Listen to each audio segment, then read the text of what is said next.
You and I have become really close friends, and you've opened up to me about your childhood and things that you've Mhm. experienced as little Karen before you were even in this world. And we talked about it, and you said that you would like to talk about it here. I'd never want to put you on the spot.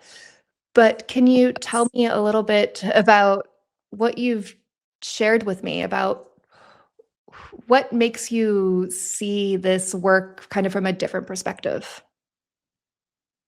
I have to say, and this is my personal experience with other female officers who do the same kind of work that I do, that we've talked and gotten close with, is typically, you find that female investigators in the ICAC world have either been a victim themselves as a child, um, or they've been really close to a victim, um, or in my case, both, where, you know, dealt with victimization as a child. And then, we talked about when I was 15, I found out my dad went to prison um, for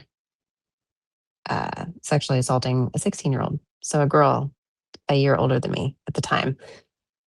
So that landed him on the lifetime violent sex offender registry and just basically left me just wondering what is going on, and is this what the world really is. And then when you get older and you go through lots of therapy, of course, um you asked me as a child, would I ever have seen myself in this work?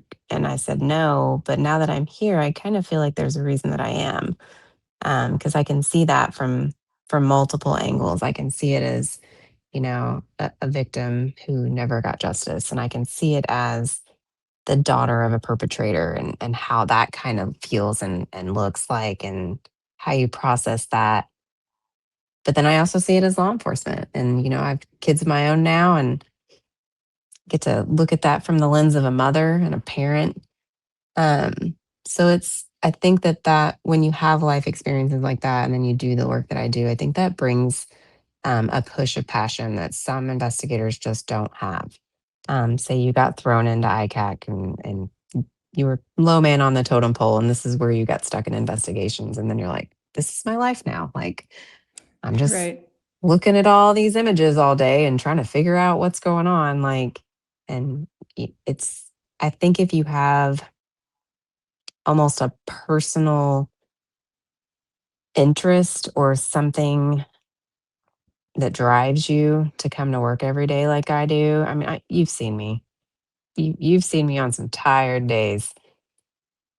I am not the only officer or investigator that gets up every day and puts my shoes on and walks out the door and is just like, all right, I'm gonna go get this cup of coffee. Another day. And I remember you asking me one time, like, do I feel like the work I do makes a difference?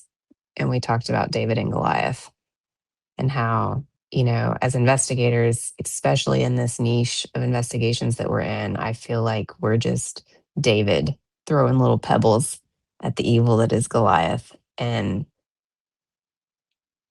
there's just not enough of us for the amount of ICAC cases that are out there. And not even just ICAC. I mean, ICAC is very specific, and you know that. And so just child abuse and sexual assault, and just whatever kind of, there's just not enough of us. There's not. And so you deal with lack of funding, and you deal with lack of mental health care and breaks because there aren't enough of us. I mean, you've been here. There's two investigators in this unit, and we run 13 counties that goes over 500,000 people. And we assist other agencies too. So I mean, we are an assisting agency. And so we work with, local, state, and federal levels. And they're all saying the same thing. There's not enough manpower. It changes so fast. AI is going to take us out of the water. Essentially, it's growing so fast.